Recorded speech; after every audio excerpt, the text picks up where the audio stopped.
with our first group here, who's going to give us, David's going to give us a quick summary of what they talked about in group 1. So let's hand it over. 2 minutes, I'll speak fast. The first thing we talked about was elections, about the issues that we're concerned about, picking the right candidate, talking about making it very issues-based, making sure we make it clear that it's a referendum against Walden, and also, and I really like this, in putting pressure on the Republican Party to put pressure on Walden, specifically how what he's voting for and what he's supporting impacts us as Oregonians. Healthcare, I won't go into a lot of details because you can do that as good. Environment, tax reform, education and funding for education, money in politics, and land use issues. So those were the issues that we talked about. What our vision is for Oregon District 2, we talked about presenting ourselves as being progressive, compassionate, unified, and having an effective communication network. And that led to a discussion about trigger words and the power words have. If we talk to our neighbors about being progressive, it was pointed out that that can be an alarm. That's going to cause problems, that's going to cause issues. If we talk about ourselves as being liberal, liberal became a dirty word.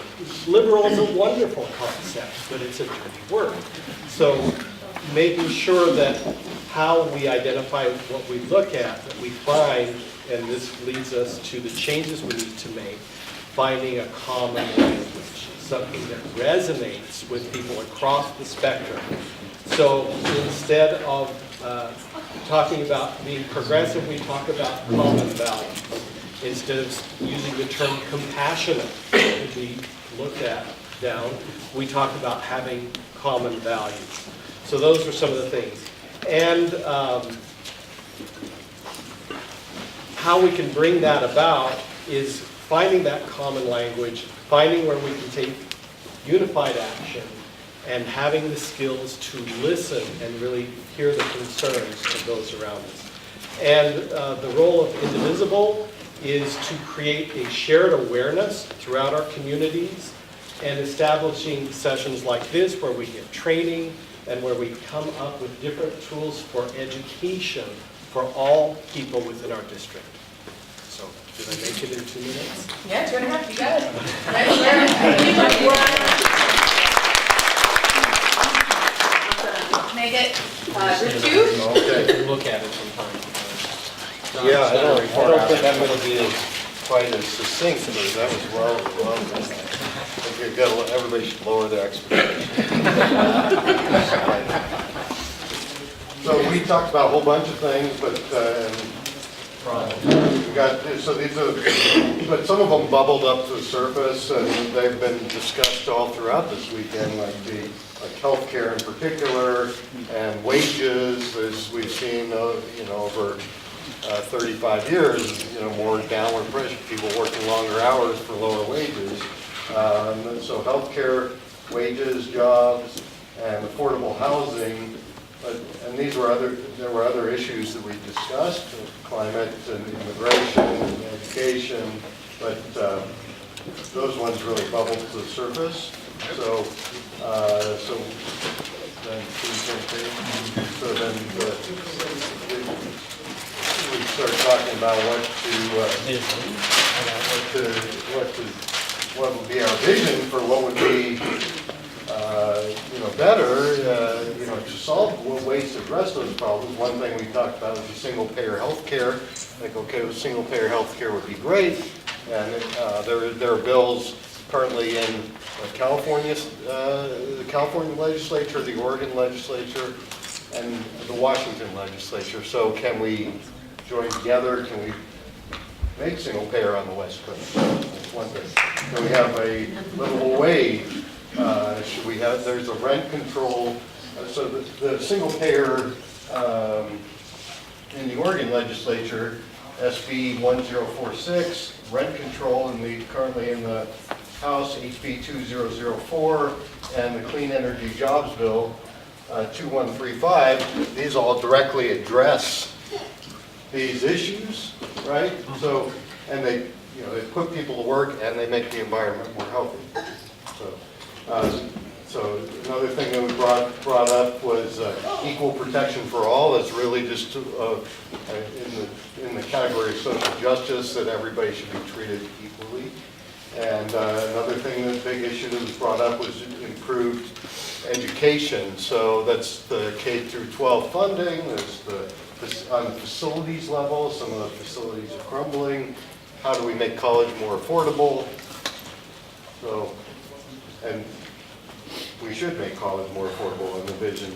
Like, this is what we would like to see us invest in. So I kind of did both the changes and the vision, but what is our District 2 Indivisible's role in all of this? Well, one thing is educating the public on the issues that we care about.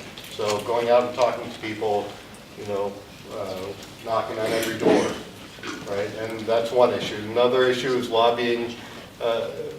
Another thing that we do is lobbying members of Congress, not only on the national level, but also, I think, really critically on the state and local level. So what's happening in our cities, what's happening in our states. If we were to say, just take the immigration issue, for example, this is something where, you know, the federal government wants sheriff's offices to be deputized as ICE agents. So this is something that, even though the mayor of Portland has issued a declaration, and that we're not going to do that in Portland, and the governor has issued, you know, an executive order from the governor's office that we don't support that, but we have to go city by city, county by county throughout the state. So local, I digress. Local is very important, and it's part of resisting the Trump agenda. Is not just calling our members of Congress, but it's also making changes locally that resist the Trump agenda. So if we have single payer on in Oregon or on the Pacific, then we are resisting the Trump agenda. So the other thing that Indivisible's role is we're dedicated to the long haul. We're not just in it for this election cycle. You know, so.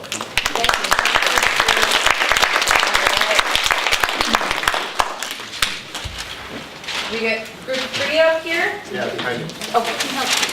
Okay, so I was told I might win a coffee mug if I can do this under 2 minutes. I'll give you some wiggle room. Wiggle room, all right. Our issue is about the same as yours. What popped up most of the time during this conversation was replacing Walden. That's going to be a theme throughout most of it. Flip it over, we're done. Vision for ORD2, we struggled with that. So after quite a bit of conversation, we skipped it. Lots of words. We're going to move on with that one. And part of that, again, was pointing back at Walden and electing progressive candidates in all races, not just Congress. All races, school boards. Then we went on to this one. Needs to achieve that vision, probably similar to yours. Bulletin board of best practices. I think we need to organize the ORD2 thing. I think we can all talk to each other, figure out what's working, figure out who's got good language, figure out what's working there, and see if we can't do the same. So we need to stay in touch with each other as much as possible. Robust outreach, common voice, campaign support for candidates, recruiting candidates and personnel ground game. PAC, we got to figure out how to get money into this thing so we can do more things, maybe hire staff, utilize the whatever DPO, Democratic something or another. Party faction, okay. Our role or actions, as individual groups, get out the vote, fundraise, educate our constituents, canvassing, phone banking, recruiting, training, messengers, canvassers, stakeholders. That's as far as we got in all that list of questions. Find the isolated progressives out there, find the non-voters, get the swing voters. We think there's a lot of people out there that are probably dissatisfied that they've hitched their wagon to Trump, and they'd probably like to switch off to something else if we can give them a reasonable option or an option they can get behind. The youth, disaffected Republicans, the same as swing voters and the Latino population. That's done. 2 minutes? Went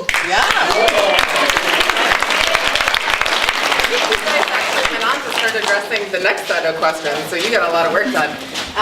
So on the issues piece, I was just curious, and can we keep our notes? I appreciate collecting notes at the end. But on the issues, we have Walden, jobs, healthcare, public lands, immigration, affordable housing, opioid addiction, mental health, underfunded schools, guns, violence, wealth disparity, infrastructure, water, environment, climate change. Just because I missed your issues, so awesome. Thank you guys, really nice work. All right, we get group 4 up here. We didn't have a poster, so, yeah, we had a whiteboard. We talked about cultural inclusion as an overarching idea for pulling in our Latino community, bridging the urban and rural divide, and getting past cliches like urban elites. We identified healthcare as well, jobs, affordable housing, and natural resources management, including water, timber, public lands, fire, and maybe focusing on those issues rather than climate change, which again might be a alienating term to address full on. For priorities, we tried to sum all those up under full employment, which would include more reforming revenue streams for education, clean air and water, a district where everyone talks and listens to each other, and where we have healthy residents with good health care and housing. Actions, again, reforming the revenue generation process for education. This is where I get a little lost, John, so you can help me out. Pushing for living wages.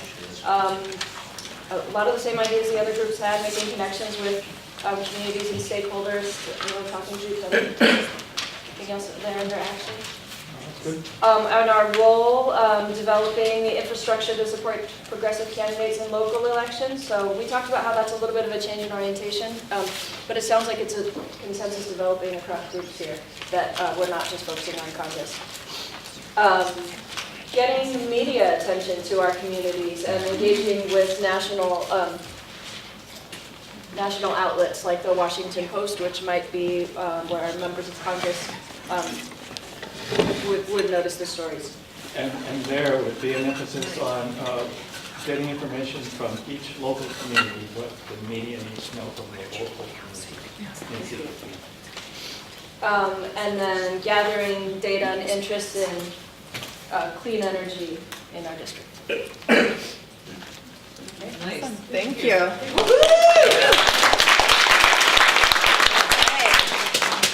Group 5, come on up. All right, we also whiteboarded, so I'm working off of photos. The problems we're working to address are things like, that have already come up, healthcare, water rights, jobs, environment, public lands. I want to point out that healthcare is not just an access to healthcare issue, it is also an economic issue, it is a jobs issue, it is a social justice issue. So that is and that came up a number of times in our conversation, that we're looking for unifying large-scale issues that can cross different other social issues or different other political issues to create that movement behind. Walden came up, but we as a group talked about how we wanted to be for something, not against Walden, and then that would allow us to show that Walden is against those issues and that movement. Yeah. And that was from the recommendations from one of the presentations yesterday. So in our vision for ORD2, the essential, if I can summarize this whiteboard in a single sentence, we want to come up with a common language that allows us to discuss shared core values across the political spectrum and help us communicate and foster conversations and bring back that conversation at the dinner table without fear of having to take your neighbors out of your life. But that hopefully fostering those conversations allows us then as a vision to help improve access to basic services across our district. including things like education, healthcare, and housing. And that we want it to be very nonpartisan. It was pointed out that we had members in our group of Indivisible who came from across the political spectrum, and that was very important, that we wanted to include folks who felt that they didn't resonate with the progressive word. The changes needed, sorry gentlemen, but number one on our list was changing the white male mentality. I want to point out that this is a room of mostly women, and the first 3 speakers were men.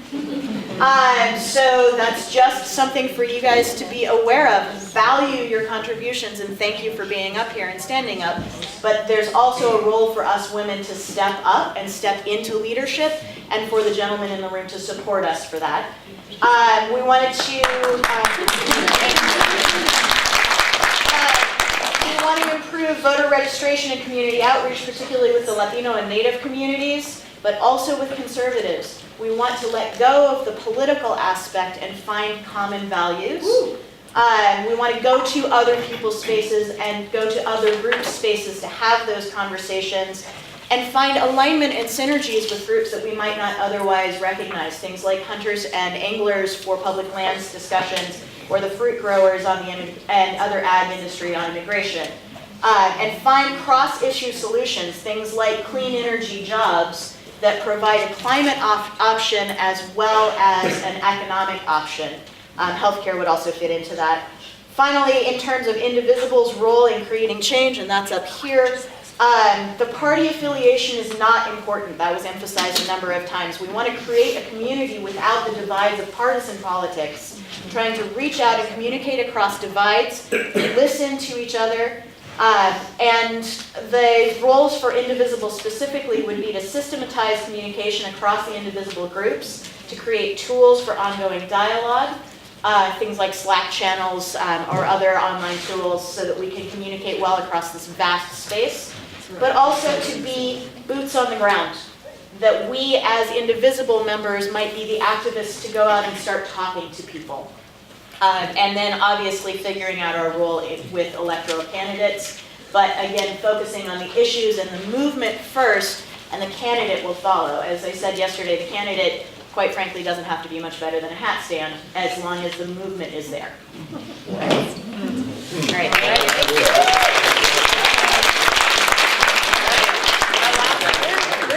Come on up.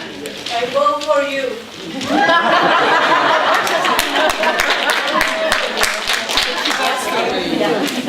That was really good. So we've got a lot of zero. So the problems and the issues were to plug into groups and for immigration, healthcare, climate, environment. Walden came up, elections, election issues, rural drug issues, economy and jobs, women's rights, mental health, and public lands. Our vision was cultural stability, unity, inclusivity, with young generations, involvement, climate, hope, empathy, common ground, develop respectful relationships, sustainability, indivisible visibility, welcoming informed communities. And specific changes were to expand the demographics, populations, generations, and optimization. Tap into talents. All of us have them. ID unofficial power. Governmental change candidates and universal messaging. Same thing as everybody else. Indivisible roles to vote, voter outreach, registration, to get new folks involved. Clear messaging, goals for improved positive messaging, to improve that. Listening tactics, leadership development, to train and develop messaging leaders, positive message, to train in that. roadmaps for the future. We want to see that our actions are escalated and our efforts are escalated. One of the groups was talking about that yesterday, how we escalate and move forward and continue to push in a good way. We want to see that take hold in Indivisible. And we wanted teeny tiny houses. All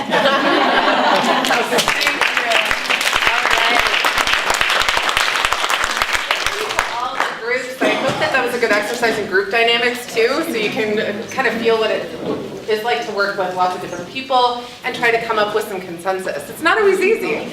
But I did hear the good news, just to echo, parrot back to you what I heard lots of consensus among the groups. There were some areas where maybe your ideas are slightly different than others, but the areas of consensus on issues, I heard a lot about healthcare.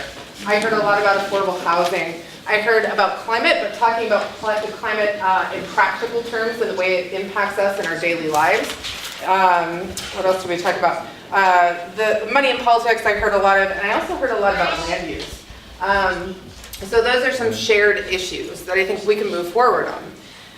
When it came to creating change, I heard a lot of people talk about, yes, let's defeat Walden, but I also heard people talk about engaging in local politics, local elections, and state elections and legislative work. So I heard somebody talk about lobbying and talking a lot about legislation that impacts us here in Oregon.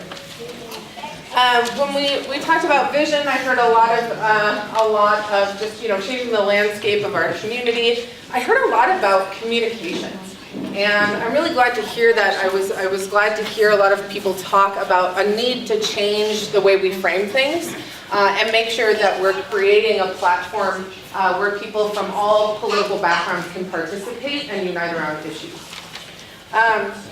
When it came to our role, the Indivisible role, I heard a lot of people talking about the need to educate in our own communities. I heard a lot of folks say helping out with elections on the ground, talking to people, talking to their neighbors. So organizing, I heard a lot of people talk about helping to create systems so that you all can stay in communication with one another and be kind of a focal point for helping to provide other chapters as they spring up with more information. I also heard a lot about recruitment. So it's our job to go out to educate, to recruit. So I do hear a lot of consensus in the conversations that you're having. I think there's probably the outliers where people are like, not sure where we stand on that. But this is a good foundation for our groups to start with, is to know that we do have unity in these issues and unity in some of the approaches that we want to take for working on those issues in our community with the longer term vision of defeating Walden and changing the face of our district. So thank you all for doing that. The second part of this, I think is going to be a little less challenging, it's a little less big picture, but still talking about our overall, whatever. Here. Nope. Okay. I So, be frozen. it's fine. So still talking about our district overall, this is another. Thank you. Use the little thing. Ready? All right. So this is about identifying stakeholders. So stakeholder is, you can also call this a constituent. So who are the people, the specific communities we need to engage in leadership and in this work? So as opposed to just saying like everyone, we should really do the work of identifying, well, what are the organized groups, who are the people who this impacts?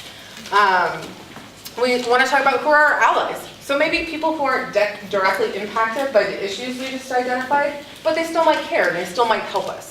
So remember, we're thinking at the district level, so we could think about statewide organizations, and if you wanted to throw in local organizations, I think that would be fine too. Any good plan is realistic about who will oppose us.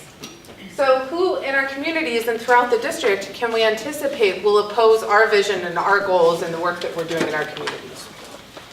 What resources do we need? Who has the power to give us what we want? So we talked a lot about the issues that we want to work on and how we want to work on them in our communities. So ultimately, who has decision-making authority on some of those? Let's brainstorm who some of those people are and get them out on paper. And then we talked a lot about tactics yesterday in various workshops. Let's talk about tactics. Let's talk about what you all want to do and how you want to do it. So some of this we've already covered in other workshops, so I think that this round should be a lot easier for folks. So what we're going to do is move back into our original groups, just for easy's sake. If your group needs more paper, there's a pad floating around here. Does anybody have the pad of paper? There's one back here. It's back there? Yeah. Okay, great. So if you need more flip chart paper, there's some back here, so make sure to pick some up. You can work on a whiteboard. I recommend taking a picture so that you can send it in to the group overall. So we're going to go back and answer these questions. So we'll take a half an hour for this. We'll report back out to the group. And just heard news that Macron won in France.